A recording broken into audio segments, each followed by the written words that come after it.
Okay, so I've been, I had an idea and I have this thought that I'm going to try to walk through. And it's kind of an explanation piece to explore why the Matrix movies resonate so much with people who fall on the right. This is the political video about the differences between the right and the left. And I am going to try to be non-condemning of people who've chosen to live their lives a certain way. And I'm going to try that because I'm trying for my audience here, the people that I'm trying to speak to with this video. I've been trying to think of who would benefit from this versus who I'm actually trying to talk to.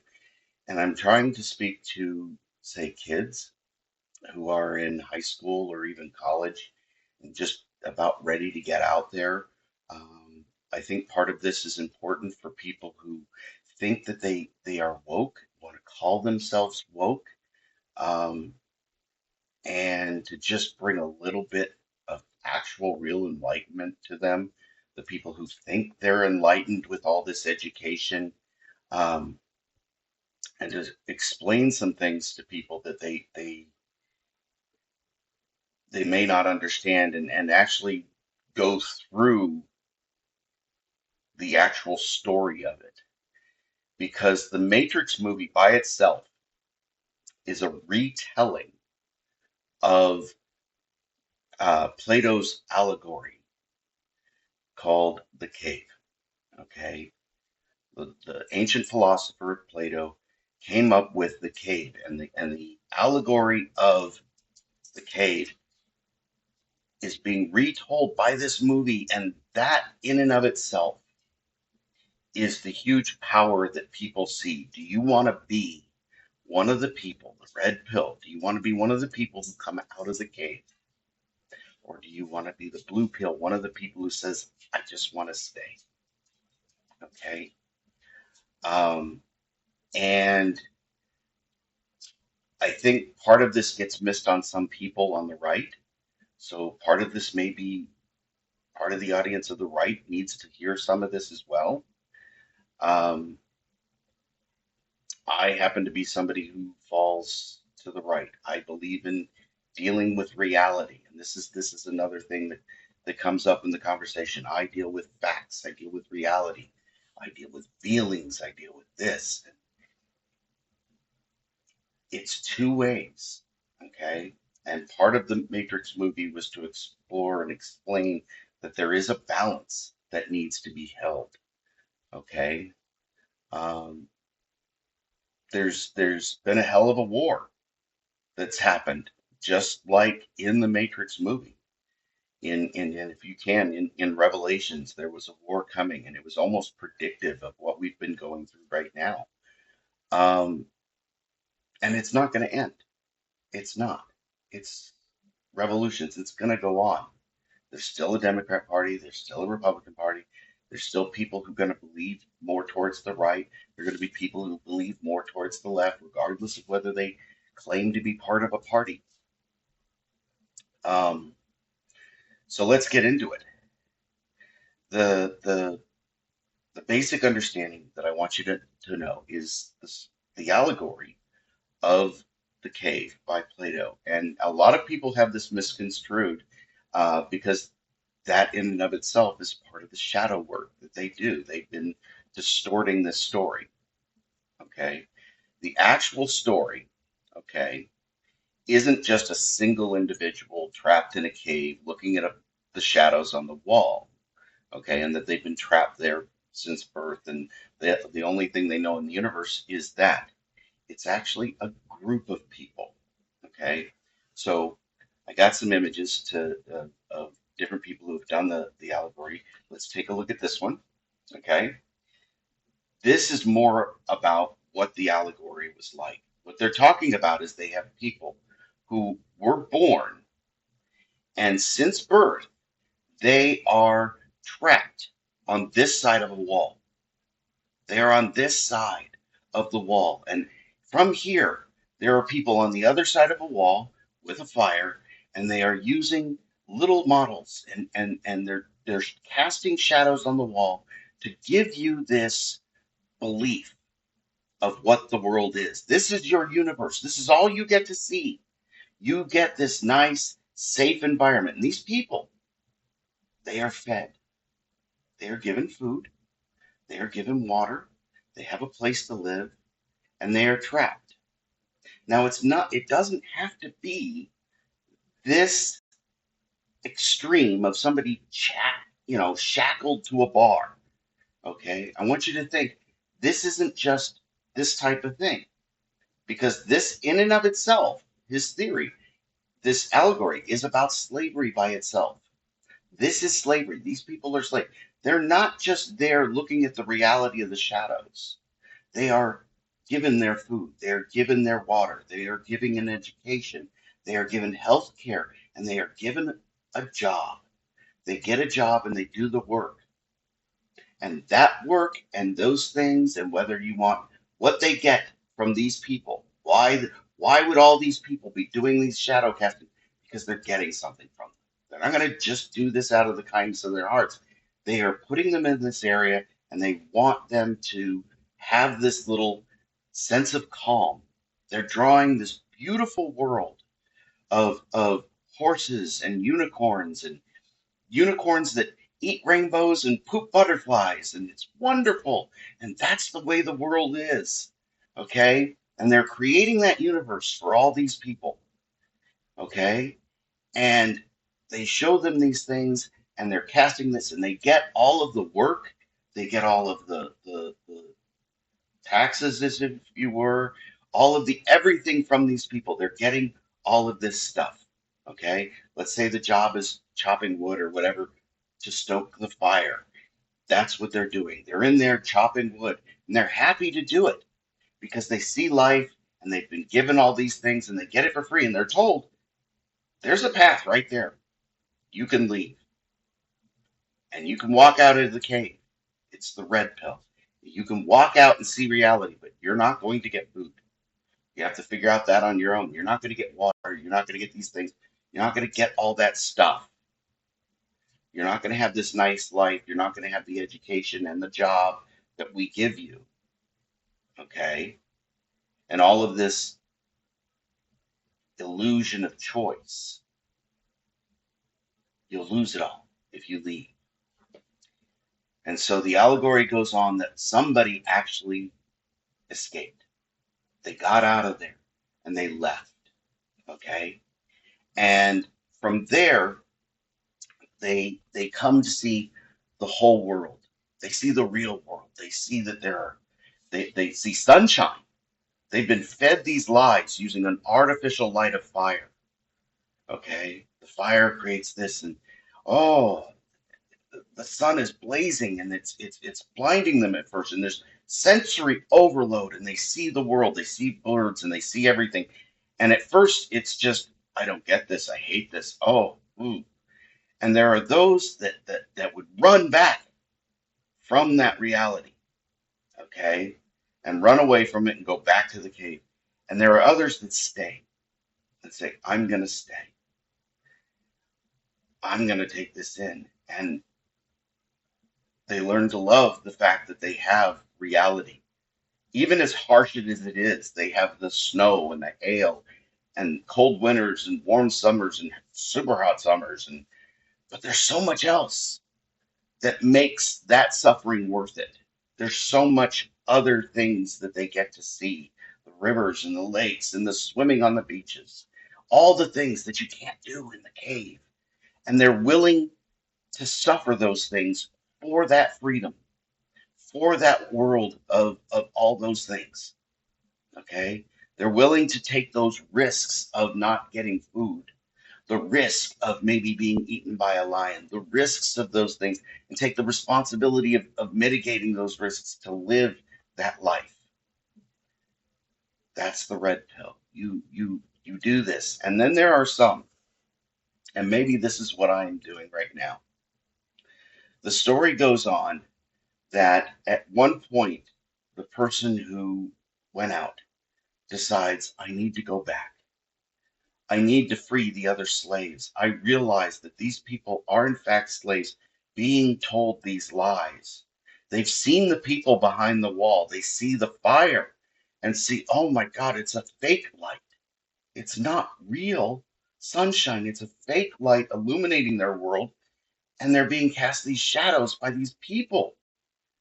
It's all about control. They're controlling them to get them to do the work, to pay the taxes, to do the whatever, to feed that fire. Oh my gosh, to feed the fire, the higher up, the the people higher up, okay, the elitists, the fire elitists.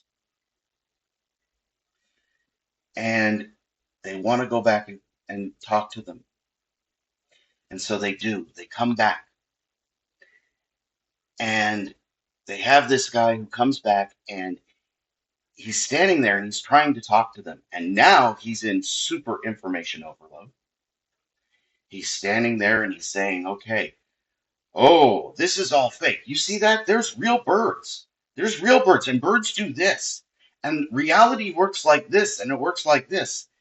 And you have people looking at him and going, no, that's ridiculous.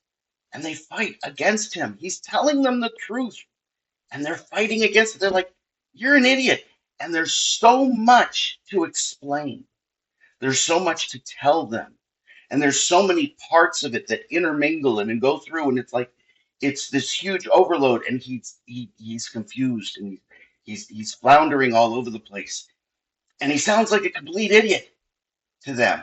To them, they're like, dude, you're all over the place. What are you talking about? You're trying to use analogies to try to do this, and none of that makes sense. We're not used to we're not this is a this. We don't get it. Put it on the wall. That's how we learn. That's what we do. And he's like, but that's fake. What I need you to see is the reality.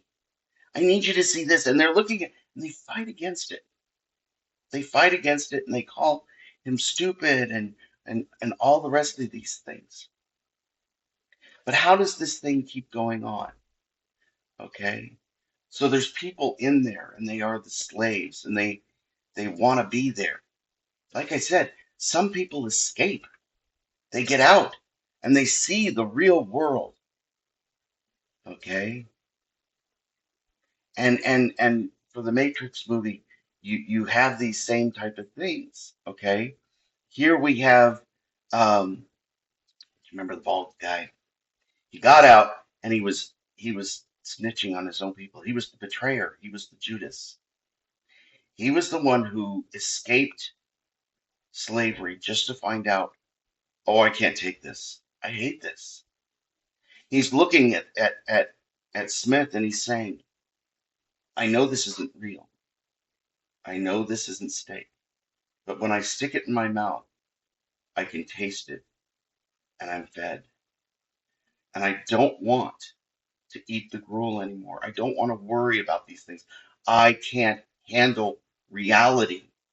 I don't like it. I want to run back in that cave and be there. I don't want to be out here. I want to go back. Make me forget. Put me back in the cave. I don't want to know it ever existed. Okay? And who are people like Smith? The ones who are casting the shadows, the programmers, the architect. Who are they? And go back to this one. Who are these, the women in the blue dresses? These are the woke. These are the ones that you think are woke. They say, we're woke. We're woke. We know what's going on. We know the reality. We know there's a fire. And the fire people, they invite the woke over. They say, you can be woke. And we're going to put you in control. You get to play the story. You have the control. This illusion of control. These people in the blue, they're in control of the story. You get to invent new pronouns. Yes, you go on YouTube, invent new pronouns. You need to tell us how this new reality works. Tell us how it works. Tell us how this is and how that is. And for all these people behind the wall, they're like, yeah, yeah, yeah, yeah. Give it to us. We need this. Oh, this is new. Okay, so now there's a ZZM and there's a this, that, and the other. And we're going to tell you these new things. And they're telling you this story and they're keeping these people entertained with this. This is their lives because I mean, look at it over there. They've got nothing else. They don't have wonderful families and lives to live and exploring new things and doing all this stuff. They're trapped in this little place where the only thing they have is to get the approval of the ones who are being the puppeteers and running around with each other in their little beliefs of popularity, like in high schools and all those things where popularity is how it rules, you know. And there was an interesting thing in the movie Stranger Thing or the TV series Stranger Things, where Harrington and the the the girl from the ice cream shop are sitting there and they're talking about back in high school and when are you going to give up popularity and all the rest of these things and come join the real world? And because popularity doesn't mean anything, but these people to them it is. They're still stuck in that little, we're going to tell you the storyland thing and how this is the way it is. And in the Matrix, they run this whole facade and they give you the illusion in the facade that there's danger. They give you the illusion. We made the Matrix perfect and everybody died. So we had to make it so that there was evil too. So they have to tell a story that contains evil. These people have to tell a story that has evil in it because otherwise the slaves they're going to die off. There's no contention. The human soul can't exist without conflict to resolve, without overcoming something, without feeling like you achieved something. We will provide that for them. We'll give them that sense, and now they can survive. Okay, so the slaves are surviving, and they have this fake sense that there's all of this horrible stuff going on. Meanwhile, there's somebody who's escaped, and he's finally coming back. And there's some of these guys, I don't know, some of the YouTubers, you see them in the thing. I don't know if they think that they're being the ones who are coming back in, okay? Because there was another scene, and I'll go to the very end of the story, not the fourth Matrix movie, just the third one. In the very end of the third Matrix Revolutions, after Neo does the battle with Smith, and you see the Oracle and the Architect sitting in a park with Seti. And they're in there and they make a peace. He says, we have peace. And how long do you think it's going to survive? She says, as long as we can. As long as we can. Which, in and of itself, this whole thing was an analogy for the United States starting, the beginning of the United States of peace. And the Oracle stops him when he turns around. She goes, what about the others? What others? The ones who want out. The ones who are trapped behind that wall, but they've been holding them prisoner and they don't let them escape. The battle and the war for people to get out from behind that wall and to actually see the horribleness that's been going on, the controls that people have had. Well, they'll have to be let go. And in the beginning of the United States, we had that kind of situation where it was okay, fine. There was a battle between the guy who escaped, the few that escaped, okay, and wanted to come out, and the revolution of the Matrix, where they restarted Zion and Zion, and they would do this fake little restart of the whole thing, but people would get out, they'd escape. And that was the flaw. They had to figure out what was going on with this because they would always have to restart that thing, okay? And how do we break that cycle? Was Neo made the different choice. Okay, he made the different choice. And that was the different choice. So in the very beginning of the country, you see The Democrats and the Whigs, they weren't Republicans, but they were the right and they were the left. Okay, and they had to have a peace to overcome the craziness of a king, of a dictatorship. But there were those who liked having that type of life, and there are those that wanted the freedom. So, how did you make a peace? Well, that was kind of part of the thing when you see the part with slavery that was in the very beginning of the Constitution where we had slavery. That was part of that initial piece. It was like, okay, you can have them, you can have your slaves, you can have the people stuck behind the wall, chained to the wall. And what you're getting out of them at the time was not just their work, but their votes. And their way of taking control was to say, okay, well, each one of our slaves, we're going to get their vote. We get their vote. And we said, we're going to have a peace. You can't, you're, you're feeding these people an illusion. They can't count as a real vote because they're not in reality. You're keeping them as slaves. You're forcing them to vote your way. You're creating this facade to make them vote that way. So every single one of these slaves counts as a vote. And who's casting the vote for them? You? You get to cast their vote. Well, who do you think they're going to vote for? The dogs. Yeah, I have ankle biters. So who are they going to vote for? They're going to vote for the people in blue. They're going to vote for the fire elitists. Okay? Now, going back to these people in blue, how do they get these people in blue here? They got them by saying, yes, you can be the ones who tell the story. But they're not actually the fire people. They're not actually fully understanding that it's fake. They see the fire and they see its power and they say, you're going to give this to me? I'm going to have nicer clothes. I get the blue dresses. I get the nicer stuff. I get the better food. I get the better this. I get the better that.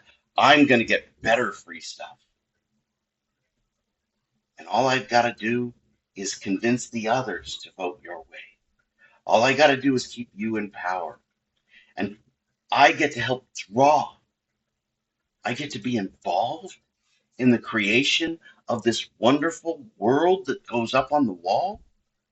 I get to do that? That's amazing. I'm so woke. I know there's a fire. I know there's this, and this is beautiful. I'm going to help create this. I want you to remember there are people who just want that. They just, they don't want the harsh realities. They don't want to have to hunt for their food. They like being given it. And they'll do what they can to not. And they'll do other types of things to do it. Okay? And there are others that will exploit that. What's on that fire? They're burning bodies on that fire. They cast the shadows. This is one of those things. And I'm going to start tying this into schools because this is something that has rampaged into the school system. Um, and this is why Democrats go after the young and go after kids. This is how there's an old analogy that they talk about, and they go, okay, there's no such thing as a Democrat by birth. It's a religion by conversion. These are people who are converted, and they convert the young. It's because if you go into the Democrat, they don't have kids, they don't do nothing. They that's it. They end up changing their genders and lopping off things that would allow them to give birth, and they do all of the whole, oh, you can't eat the cows and you can't do this, and people don't have kids because this is horrible, because people are the scourge. People are viruses that are killing the earth, and I don't want to do that. Of course, they don't want to kill themselves. They're doing it through attenuation. But the problem is there's those who want the freedom, so they steal the kids. Well, the way they do that is through the schools. And schooling is important because school is a way to give you information before you get stuck with reality.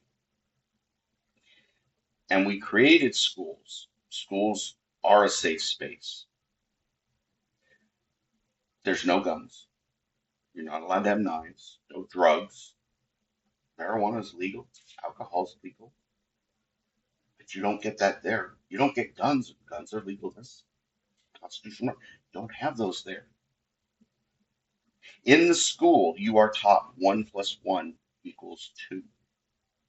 And if you get that wrong, we have to make up a punishment. Oh, you get a check.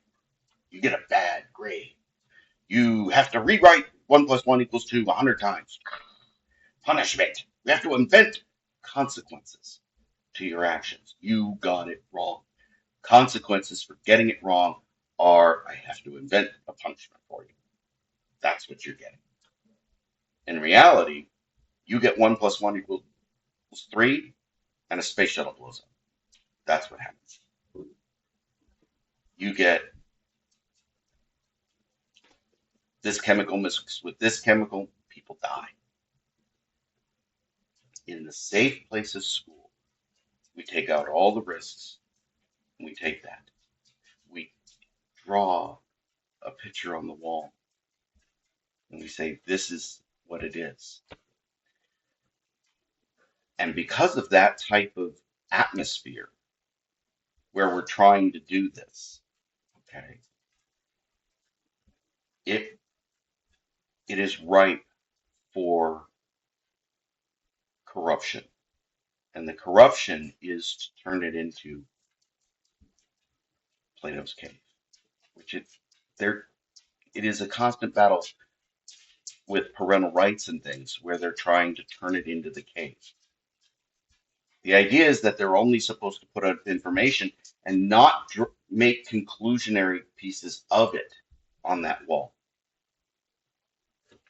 There's an old analogy or an old saying or shtick that's those who can do, those who can't teach. It's not necessarily a bad thing. It's not, you know, condemning teachers, but there is a sense of reality to it, of truth that says those who can escape the cave and not deal with the writing on the wall and actually go out there, use the information, test it, make it in the real world. Those who do. Those who can't come back and turn into the blue dressed people, the teachers, the ones drawing on the walls. We use those walls in school to provide information so that here's a hammer. You use a hammer like this. And then when you get to the real world, we don't just say, okay, well, you learned what a hammer was, you learned what a saw was, you learned what all these things are. We're just going to go do it. No, no, no, no. Give them the hammer. Say, do this. Okay, okay, I can trust you. You got that one down. Okay, now let's do this. You need experience with it. You cannot, I don't care if it's pretend experience. You need actual experience. When you deal with stuff, we had the whole destruction of internet capability because somebody put out an update and it locked up a whole bunch of computers. When you're doing things like this, you come up with this great idea on paper, on the wall, and it looks beautiful. And then you have to go test it, and then you need to test it in a slightly bigger situation. Slightly bigger, more, more, more. And then eventually it gets to the reality. We have so many movies from people inventing a special bug that was going to solve a problem of kids dying from rat bites and it's going to kill off the rats. And then and then life finds a way and it goes crazy. And then you have Jurassic Park and all of the life finding a way stuff because you can never predict everything in the universe. There is an atom out there somewhere. There is a little fleck of something that's going to eventually be the last straw that breaks the camel's back and causes a person to stroke. It was that one. That's the little thing that did it. All the other stuff helped contribute to it, but eventually that one atom, that was the one. There's always going to be something that you don't know about that's going to get you. Okay? When you're in school, we put you in a protected space and we say, here you go.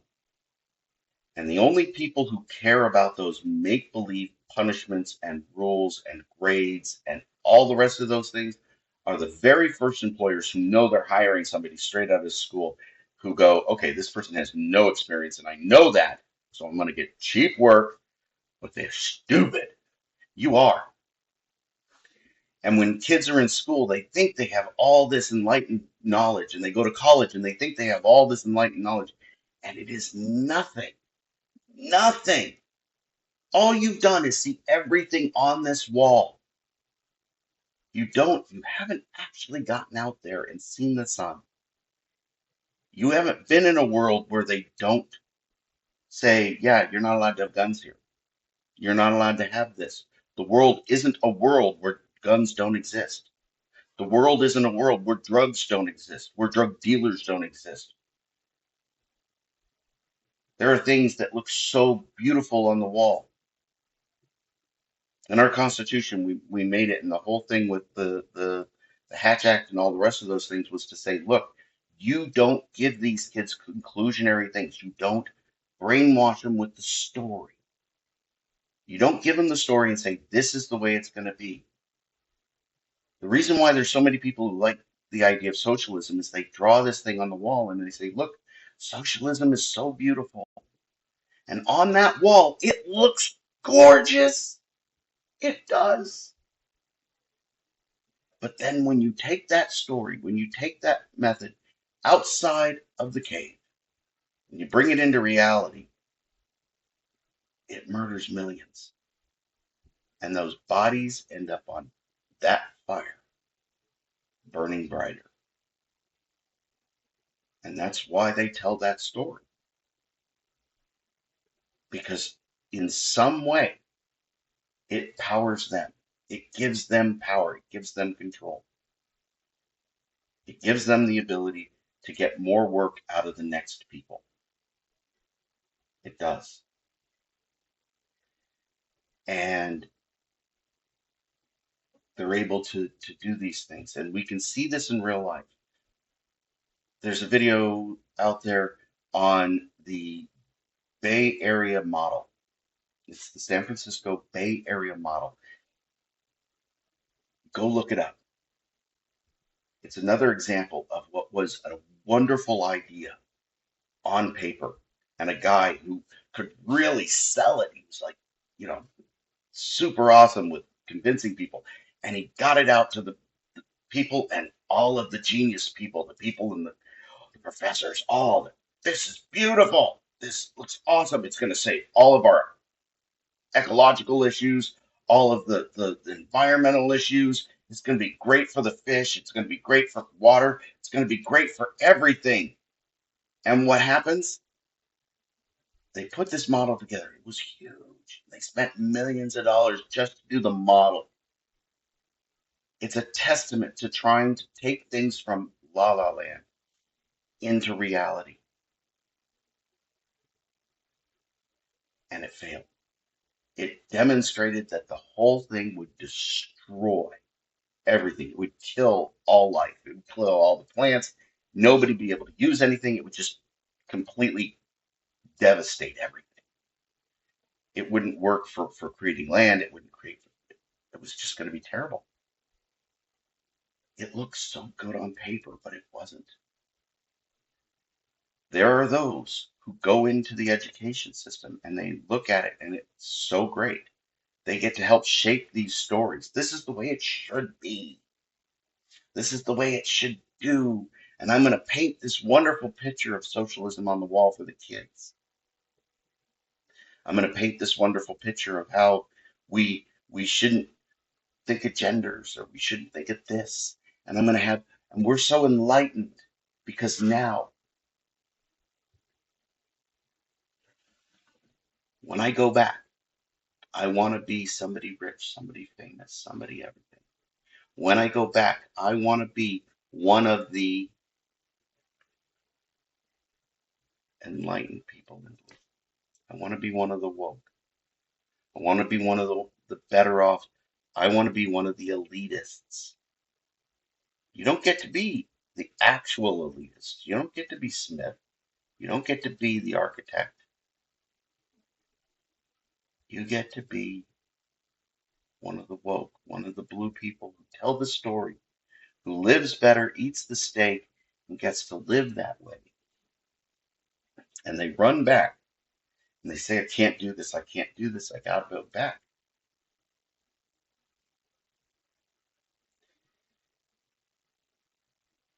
Now, I'm sure we've got a bunch of people on the right going, look how horrible it is. It's so horrible. It's so horrible. But I want you to remember, we do actually need people who can provide information up there on that wall, just not the other stuff. And there's going to be people who choose. Look at this again. It doesn't have to be people in shackles. There are people who want to live on welfare. They want you to give them food, to give them water, to give them a measly little apartment. They want you to give them that education and put them to work and give them a job. And then you give them the illusion of money so that they can take that money and go make choices like I'm going to have spaghetti tonight and tomorrow I'm going to have tacos and the next night pizza. And I get to choose between strawberry ice cream and chocolate ice cream. I don't care. I don't want to hear about the fact that there's pistachio. I don't want to hear about vanilla. I don't want to hear about every other type of ice cream. I want there's chocolate and vanilla. Everybody likes ice cream. I'm happy with that.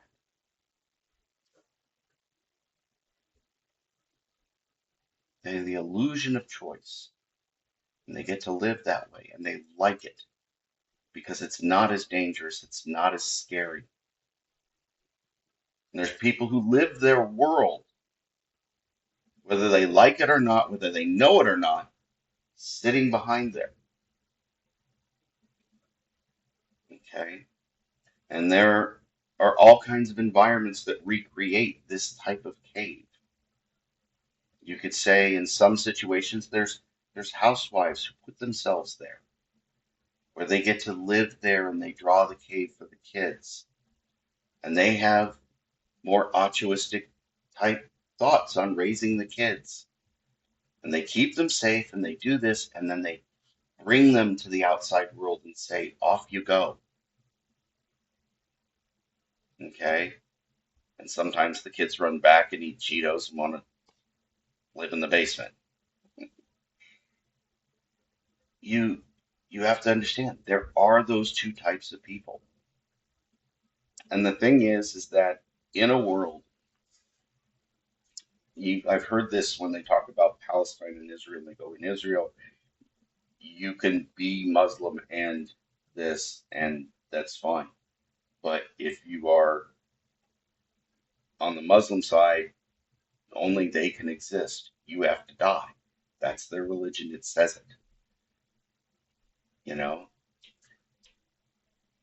they say it about, socialism and capitalism. In capitalism, you can live your life as a socialist, and the capitalist can live his life.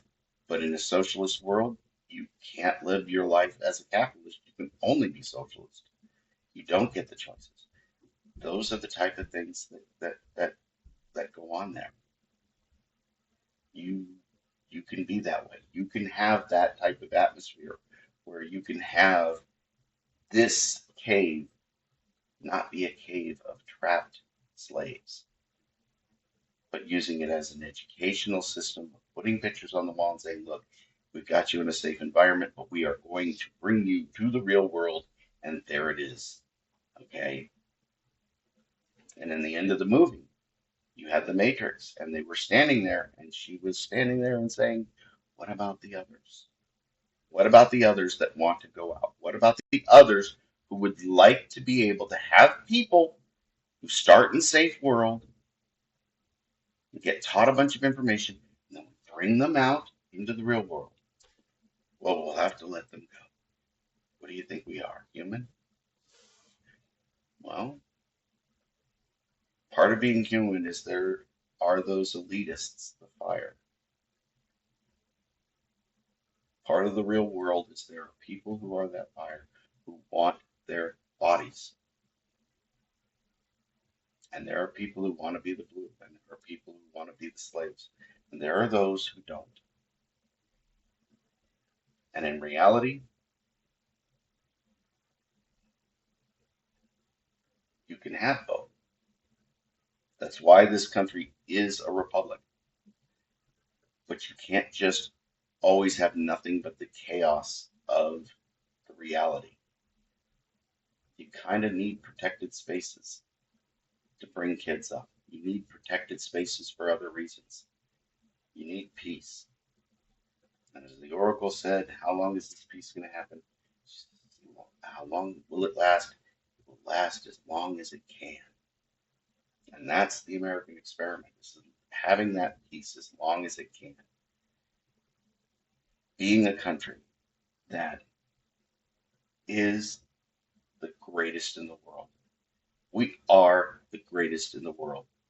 The country was not created to be the center of immigration. It was not created to be free healthcare and free school and free this and smartest and wisest and strongest and biggest and boldest and anythingists. It was created with the First Amendment in mind and the Second Amendment in mind. It was created so that we could sit there and say, look, you get to believe what you believe, they get to believe what they believe, and you can't force each other to believe the other thing. You can have the Muslim, the Jew, and the Christian all with their church and the synagogue and their mosque on the same block, and they don't kill each other. Oh, they fight. They get mad. They're disgusted. They're offended by each other. But they don't kill each other. And they focus on what they have in common. They look at each other and they say, that guy's starving. Let's go help him. And the biggest fight you get is whether or not the pickles get to be kosher. That's it. That's it. No ham. Oh, they're going to fight over that. That's the biggest argument. They'll go make him a sandwich and that's it. Is that what's going on in Gaza? Is that what's going on in Palestine? No. 2,000 years. Nobody else can do it. Nobody else can do this. We do this. We don't force you to believe something else. We don't force you to use somebody else's words. You can use whatever words you want. In this country, Hitler could actually sit there and believe whatever he wants to believe, as long as he followed the laws and the Constitution and the peaceful agreement we have. Doesn't get to do any of the things that he wants to do. You could have a person who is the rebirth of Hitler, raising his kid to be Hitler Jr., sending Hitler Jr. to school. I'll tell you right now, think about it.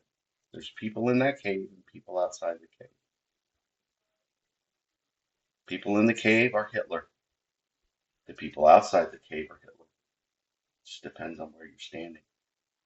Somebody thinks I'm Hitler. Somebody thinks you're Hitler. I get to send my kid to school and teach him what I believe. I don't care if you think I'm Hitler. I get to teach him what I believe.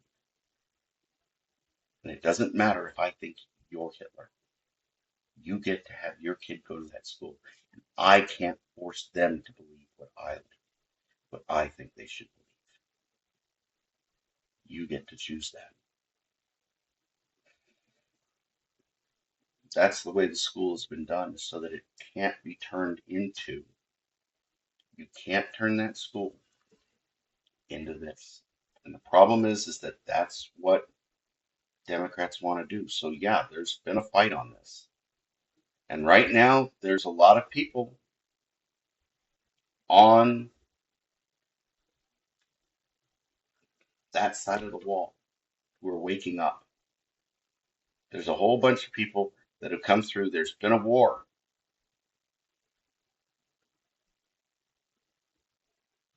There's a bunch of idiots who think that they're coming back to talk to them and tell them, and they all look stupid and crazy. And maybe that's what I seem to you. I'm trying to not be the condemning person, but yeah, I don't like the way it works there. And the only way it can last is if we don't have each other pushing each other down. We can't have our schools be this. So I think that's long enough. This is a really long video. You stuck by this long. Congratulations. Go get some ice cream. All right. Thanks for listening.